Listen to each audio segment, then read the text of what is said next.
Buenos días, amigas y amigos del Domingo Sin Estrés. Muchas gracias por acompañarnos cada domingo. Somos ya un núcleo, ¿no? Un equipo permanente, una pequeña comunidad que comparte estos temas, que analiza y, vamos a decir, se complace en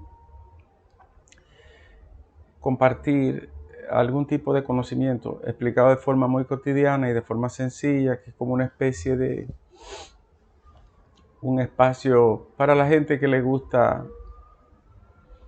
como dice un amigo y profesor, aceitar la memoria, ¿no? Y pedalear las neuronas, darle pedales. Cada domingo estamos aquí gracias a Francia Abric o Francia Avalois. Ella es mortgage banker y es especialista en préstamos hipotecarios. Si usted necesita una hipoteca, comprar un carro, una vivienda, cualquier bien que usted quiera adquirir, patrimonio, por un préstamo bancario, llame a Francia. Ella le acompaña, le orienta y es una dinámica y experimentada en esta área de las hipotecas y los préstamos. Llame al 718-344-0819 en cualquier estado de Estados Unidos. Francia Avaloy. Miren, señores, hoy vamos a hablar de un tema que es muy cotidiano, que se menciona mucho y que la gente padece, de otros que lo practican a veces de forma muy desenfrenada. Todos hemos escuchado que en el mundo antiguo, creo que fue Gregorio Magno. Gregorio Magno fue uno de los 4 grandes padres fundadores de la iglesia primitiva, de los grandes primeros 4 teólogos. Fue papa en el siglo VII, si no me falla la memoria, 600 y algo, 604 terminó su papado. 604, 603 de la era cristiana, después de la caída del imperio, que fue en el 576. Entonces la iglesia tomó la rienda del mundo y surgieron los grandes teólogos y la llamada patrística, ¿no? Que es todas las grandes teorías y las interpretaciones teológicas de los primeros padres de la iglesia. Ahí estaba San Ambrosio o Ambrosio, Agustín, estaba Gregorio Magno y no recuerdo el otro, pero esos eran los 4 grandes padres, ¿no? Yo estudié teología y recuerdo esa referencia de los 4 grandes padres de la iglesia. Estaba así, Ambrosio, Jerónimo, Agustín, Jerónimo era el otro, San Jerónimo, Agustín y Gregorio Magno. Gregorio vivió por el 560, murió en el 600 y algo. 530, 602, 604, por ahí, siglo VII, Gregorio Magno. Entonces él fue que codificó de manera definitiva los llamados pecados capitales. Eran 8 y él los redujo a 7, me parece. Los 7 pecados capitales que la iglesia catalogó. Capitales venía de capitis o de cardinales, que quería decir principales, cabezas, de los cuales se desprendían los demás pecados para la iglesia de ese entonces. Y como ustedes recuerdan, son la soberbia, la ira, la gula, ya ustedes saben. Ahora, la codicia no está como pecado, sino la avaricia. La codicia es más moderno, ¿no? Es más cercano a nosotros. La avaricia es una sed, una ansiedad y un deseo inminente de poseer y tener cosas y acumularlas, atesorarlas. Por eso la Biblia trata mucho el tema de la avaricia como atesorar tesoros en la tierra, que al final se lo come la polilla, dice la Biblia. Y la avaricia se caracteriza porque la persona tiene una sed insaciable de obtener y de poseer riquezas, bienes y cosas pero para atesorarla, para guardarla. Siempre el avaro es tacaño, es pacato, es miserioso. No comparte, no da, acumula y cuenta lo mínimo para no gastar. El codicioso es lo contrario. El codicioso también persigue de forma vehemente, no enfermiza, tener cosas, tener bienes, tener dinero, pero este es un botarate.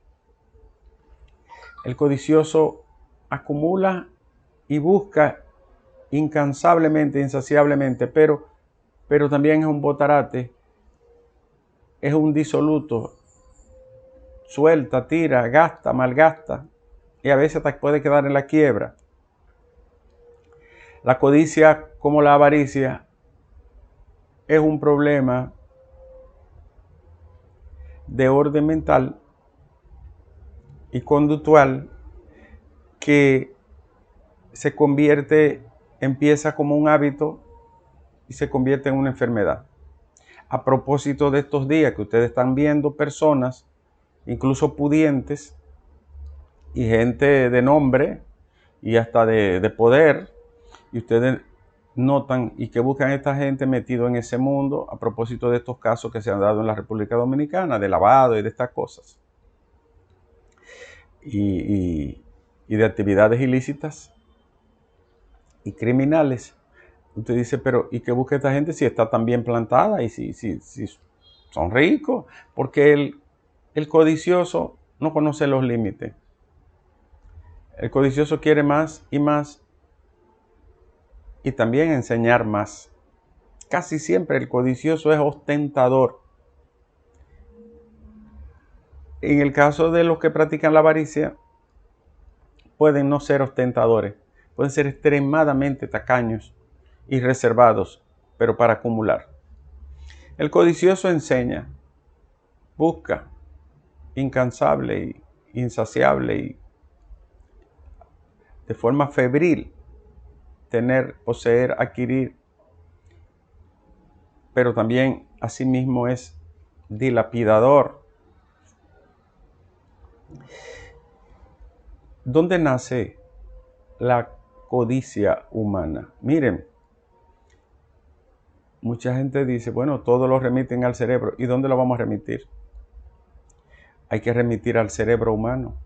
El cerebro humano tiene un sistema de gratificación. ¿Qué significa gratificación? Hace muchos años, desde Aristóteles y los griegos, se hablaba de que el hombre buscaba evitar el dolor, el ser humano buscaba evitar el dolor y lograr la mayor satisfacción. Es decir, tratar lo mayormente posible de desechar y aislar las cosas que pueden ser hirientes, dolorosas, tristes, o que pueden producir angustia, y buscar aquellas que le causan placer, satisfacción, bienestar. Y eso caminó en el tiempo, y algunos filósofos como Epicuro, que fue un filósofo muy contradictorio de su época, debe estar por el 500, 600 y algo antes de Cristo. Epicuro también hablaba de evitar las cosas que causan daño, dolor o que producen agresión al individuo en su interior. Y entonces se parte de una filosofía de vivir para el placer, aunque ha sido muy mal interpretada, pero esa no es la idea, la búsqueda del placer. Hace más de 200 años, un señor llamado Jeremías Bentham, él es de inglés, es del periodo del finales del siglo XVIII, mediados del siglo XVIII, principios del siglo XIX, 1748, 1830, 32, elaboró la primera teoría utilitarista de la ética humana. Utilitarista es que buscar el máximo del placer y disminuir al mínimo el dolor.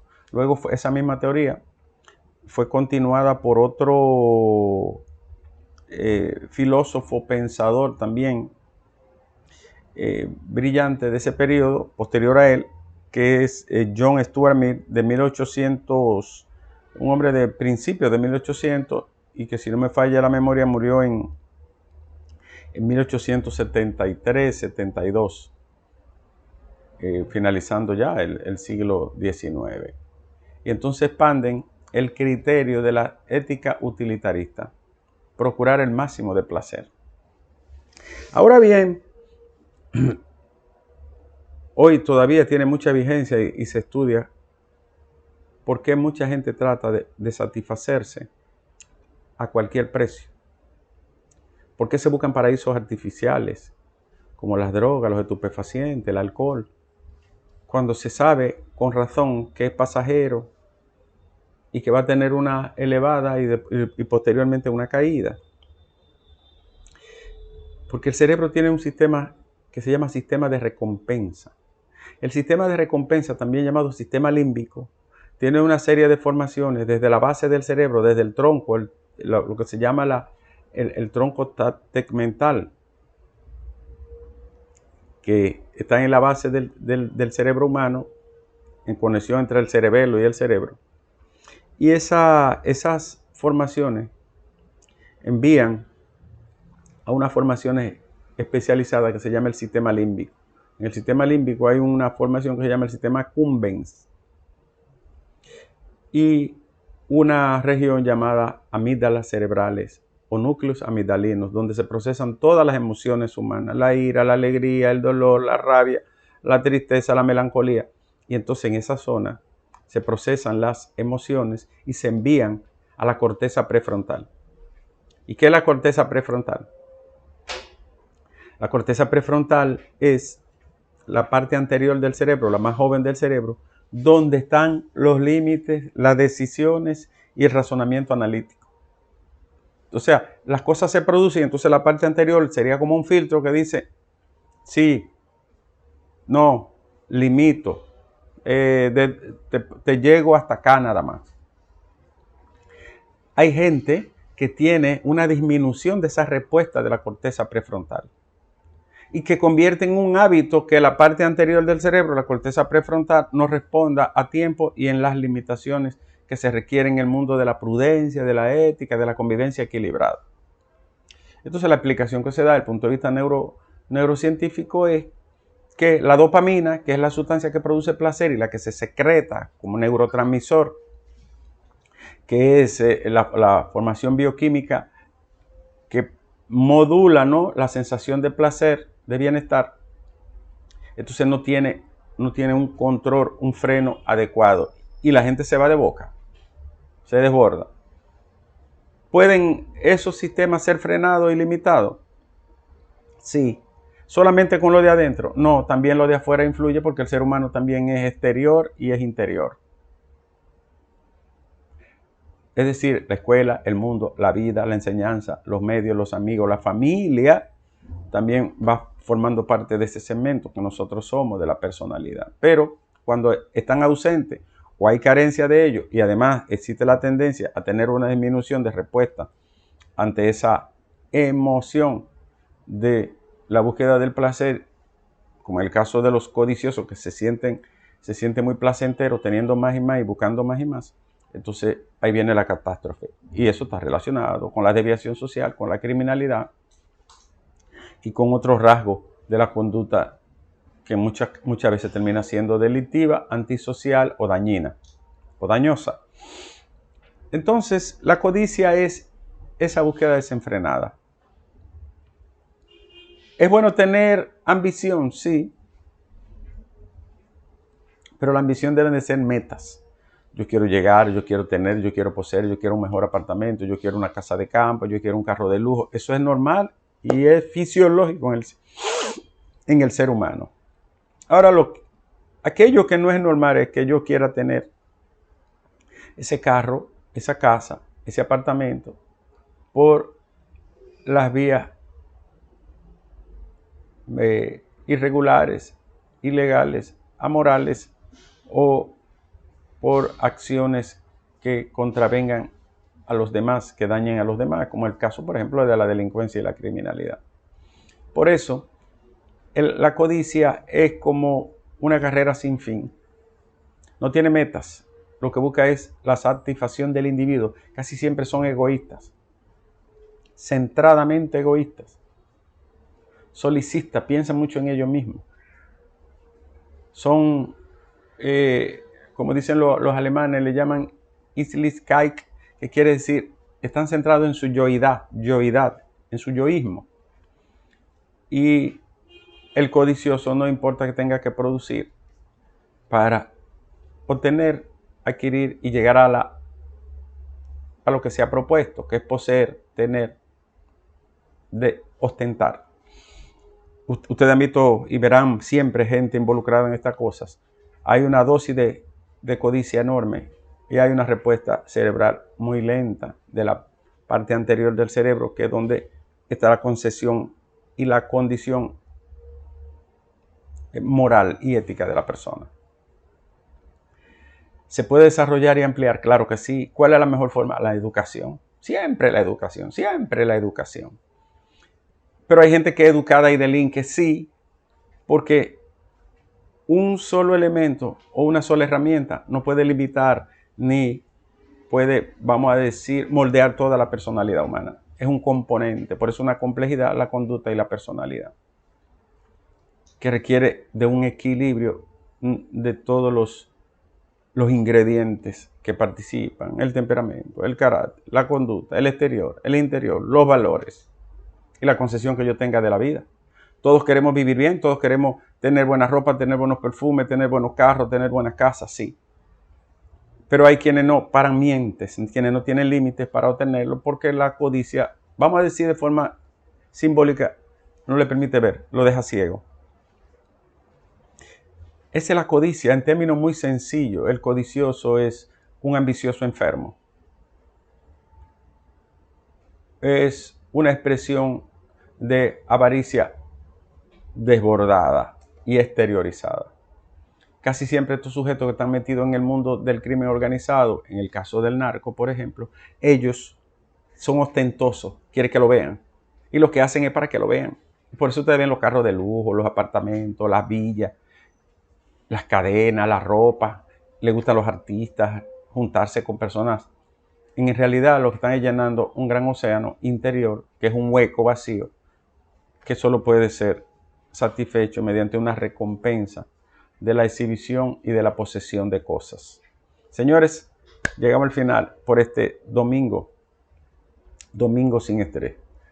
Recuerden que entonces la codicia es biológica, neuroquímica, social, cultural y personal individualizada. Gracias, muchas gracias por acompañarnos este domingo. Gracias Francia Baloy, Francia Brick.